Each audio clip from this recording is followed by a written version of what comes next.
As long as the United States stands, and we will stand forever, we'll not let you ever be alone. Most importantly, I know the recent terrorist assault on the people of this nation has left a deep, deep wound. More than 1,300 innocent Israelis killed, including at least 31 American citizens by the terrorist group Hamas. Hundreds of young people at a music festival. The festival was for peace, gunned down as they ran for their lives. Scores of innocents, from infants to elderly grandparents, Israelis and Americans, taken hostage. Children slaughtered, babies slaughtered, entire families massacred. Rape, beheadings, bodies burned alive. Hamas committed atrocities that recall the worst ravages of ISIS, unleashing pure, unadulterated evil upon the world. There's no rationalizing it, no excusing it, period. The brutality we saw would have cut deep anywhere in the world, but it cuts deeper here in Israel. October 7th, which was a sacred Jewish holiday, became the deadliest day for the Jewish people since the Holocaust. It has brought to the surface painful memories and scars left by millennia of anti-Semitism and the genocide of the Jewish people. The world watched then, it knew, and the world did nothing. We will not stand by and do nothing again. Not today, not tomorrow, not ever. To those who are living in limbo, waiting desperately to learn the fate of a loved one, especially to families of the hostages, you're not alone. We're working with partners throughout the region, pursuing every avenue to bring home those who are being held captive by Hamas. I can't speak publicly about all the details, but let me assure you, for me, as the American president, there's no higher priority than the release and safe return of all these hostages. To those who are grieving, a child, a parent, a spouse, a sibling, a friend, I know you feel like there's that black hole in the middle of your chest. You feel like you're being sucked into it. The survivor's remorse, the anger, the questions of faith in your soul, staring at that empty chair, sitting Shiva, the first Sabbath without them. They're the everyday things, the small things that you miss the most. The scent when you open the closet door, the morning coffee you shared together, the bend of his smile, the perfect pitch of her laugh, the giggle of your little boy, the baby. For those who have lost loved ones, this is what I know. They'll never be truly gone. There's something that's never fully lost. Your love for them and their love for you. And I promise you, you'll be walking along some days and say, what would she or he want me to do? You smile when you pass a place that reminds you of them. That's when you know. When a smile comes to your lips before a tear to your eye, that's when you know you're going to fully make it. That's what will give you the fortitude to find light in the darkest hours. When terrorists believe they could bring you down, bend your will, break your resolve. But they never did, and they never will. Instead, we saw incredible stories of heroism and courage, of Israelis taking care of one another, neighbors forming watch groups to protect their kibbutz, opening their homes to shelter survivors, retired soldiers running into danger once again, civilian medics flying across rescue missions, and off-duty medics at the music festival caring for the wounded before becoming a victim himself. Volunteers retrieving bodies of the dead so families could bury their loved ones in accordance with Jewish tradition.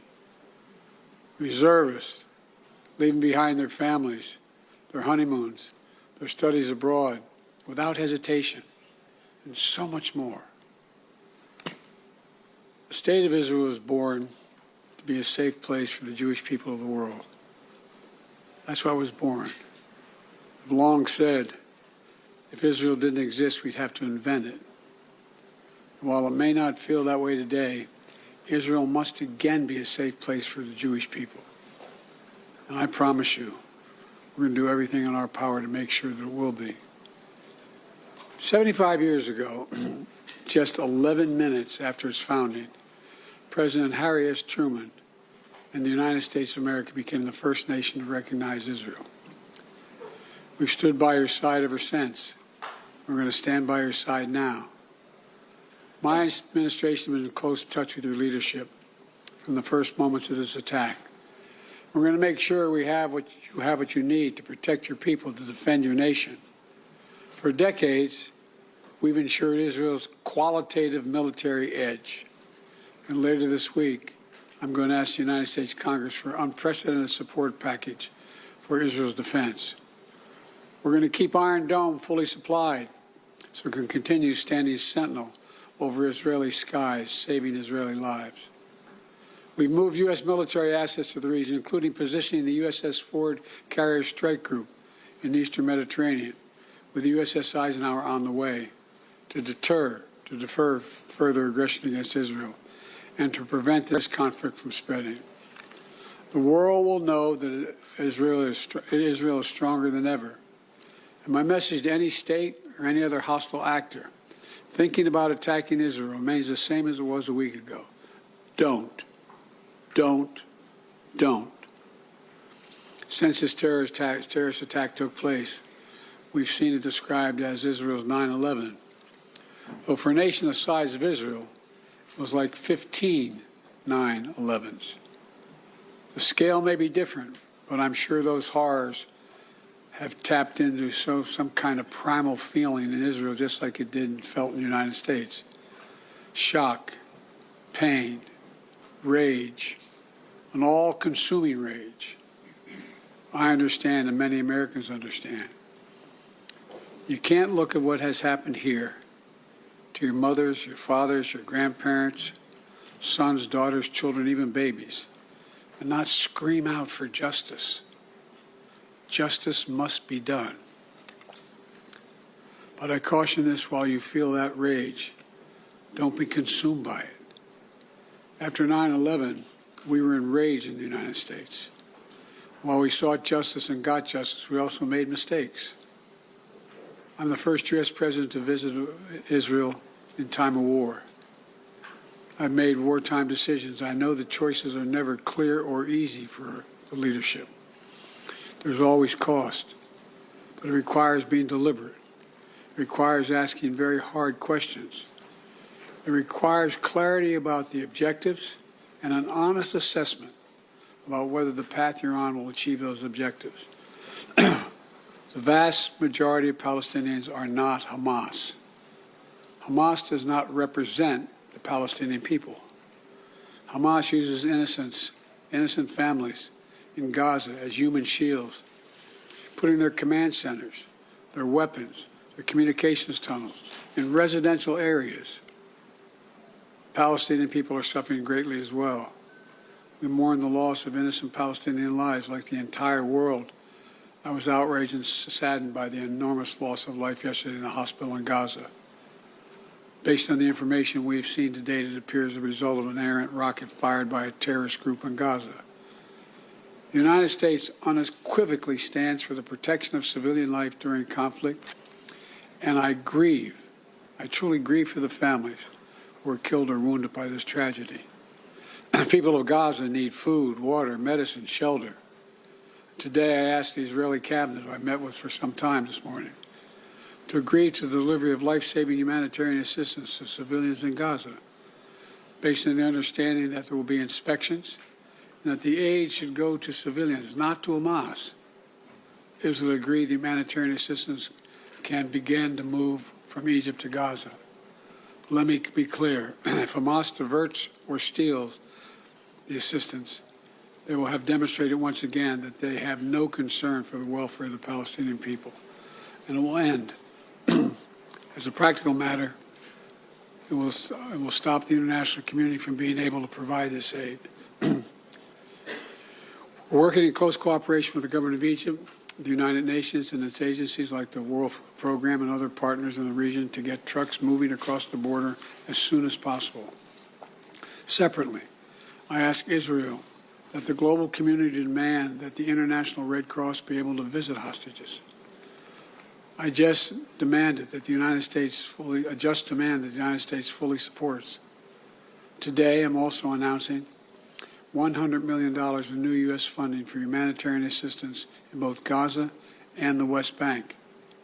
This money will support more than 1 million displaced and conflict-affected Palestinians, including emergency needs in Gaza. You are a Jewish state. You are a Jewish state, but you're also a democracy. And like the United States, you don't live by the rules of terrorists. You live by the rule of law.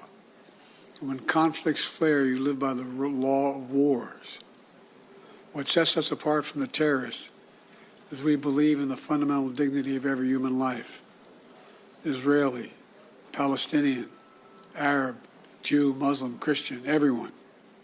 You can't give up what makes you who you are. If you give that up, then the terrorists win, and we can never let them win. You know, Israel's a miracle, a triumph of faith and resolve and resilience over impossible pain and loss. Think about October 7th, the Jewish holiday, where you read about the death of Moses, a tragic story of a profound loss to an entire nation, a death that could have left hopelessness in the hearts of the entire nation. But though Moses died, his memory, his message, his lessons have lived on for generations of the Jewish people as well as many others. And just as the memory of your loved ones will live on as well. After reading the story of Moses' death, those who observed the holiday began reading the Torah from the very beginning. The story of creation reminds us of two things. First, that when we get knocked down, we get back up again, and we begin anew. And second, when we're faced with tragedy and loss, we must go back to the beginning and remember who we are. We are all human beings, created in the image of God with dignity, humanity, and purpose. In the darkness, to be the light unto the world is what we're about. You inspire hope and light for so many around the world. That's what the terrorists seek to destroy. That's what they seek to destroy. Because they live in darkness. But not you, not Israel. Nations of conscience like the United States and Israel are not measured solely by the example or power. We're measured by the power of our example. That's why, as hard as it is, we must keep pursuing peace. We must keep pursuing a path so that Israel and the Palestinian people can both live safely, in security, in dignity, and in peace. For me, that means a two-state solution. We must keep working for Israel's greater integration with its neighbors. These attacks have only strengthened my commitment and determination and my will to get that done. I'm here to tell you the terrorists will not win. Freedom will win. So let me end where I began. Israel, you're not alone. The United States stands with you. I've told the story before, and I'll tell it again, of my first meeting with an Israeli prime minister 50 years ago as a young senator. I was sitting across from Golda Meir at her desk in her office. And she had a guy who later became prime minister, sitting next to me, just before the 1973 Yom Kippur War. And she flipped the maps up and down, telling me how bad things were and how terrible they were. All of a sudden, she looked at me and she said, "Would you like a photograph?" I looked at her. She got up from her desk and walked out into that hallway. I think it's marble flooring. Walked out in the hallway. We walked out and there were a bunch of photographers standing in front of us. We were standing shoulder to shoulder. And without her looking at me, she said to me, knowing I'd hear her, "Why do you look so worried, Senator Biden?" And I said, "Worried? Like, of course I'm worried." And she looked at me and she didn't look. She said, "We don't worry, Senator. We Israelis have a secret weapon. We have nowhere else to go." Well, today, I say to all of Israel, the United States isn't going anywhere either. We're going to stand with you. We'll walk beside you in those dark days. And we'll walk beside you in the good days to come. And they will come. As you say in Hebrew, which I'm not going to attempt to do because I'm such a terrible linguist, I'll say it in English. The people of Israel live. The people of Israel live. Israel will be safe, secure, Jewish, and democratic state today, tomorrow, and forever. May God protect all those who work for peace. God save those who are still in harm's way. Thank you very much. Mr. President, what is your red line that would prompt U.S. military involvement in this war? Mr. President, your team said you have